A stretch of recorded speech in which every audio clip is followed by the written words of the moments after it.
Nvidia are making a move that is probably going to upset some people, as Nvidia will soon require users to use the Geforce Experience software and provide a valid email address for registration in order to get game-ready drivers, and this should happen sometime in December. Now, I have a quote here from the Senior Product Manager Sean Pelletier over at Nvidia, and he said when speaking to journalists in a conference call, quote, "We kind of have two camps in terms of gamers. On one hand, you have the gamer that's just casually playing things here and there, using their system for daily use and gaming on the side.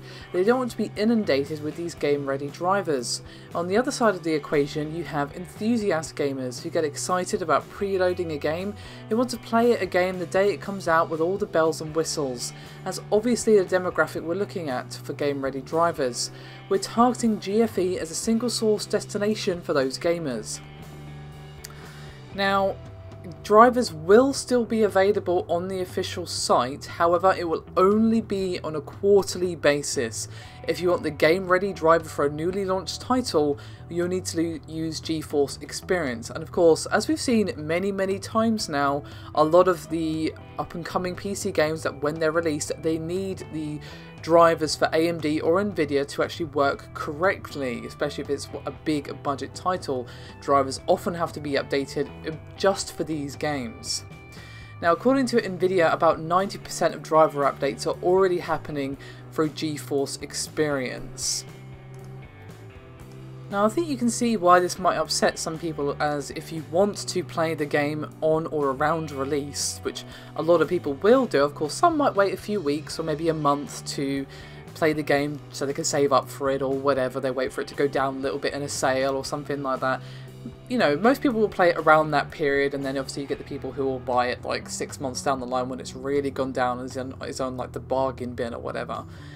And that's cool. Those people who buy it a few months down the line, they probably don't have to worry. They'll probably be fine with the quarterly updates, but the people who like to play the game as soon as it comes out or whatever, get the drivers, sort it all out, they're literally being forced to use Geforce Experience, sign up for this service whether or not they want to. If they want these drivers, then that's what you have to do. I can see that upsetting some people, to be honest. Personally, it does leave a bit of a bad taste in my mouth, but I'm not gonna throw a fit about it because I'm one of those people who just get it through Geforce Experience, but just simply because it comes up with a notification saying new drivers are available, do you want them? And I usually get them even if I don't actually have the game in question, just because it's a good idea to keep up to date with officially released drivers, unless of course you've heard of some game-breaking bug or whatever to do with them. So yeah, I can see why people are going to be upset by this, to be honest, and the couple of features that they're also going to be adding to the Geforce Experience is probably not going to sweeten the pot too much, but of course it's going to vary from person to person, and as always I would love to hear your thoughts. So to finish up, I'm going to tell you these features that are also being added to the Geforce Experience, that's supporting broadcasting to YouTube as well as Twitch, and Nvidia also boosted the maximum quality to 1080p 60 from the previous 720p 60 with a maximum bitrate of 9 Mbps.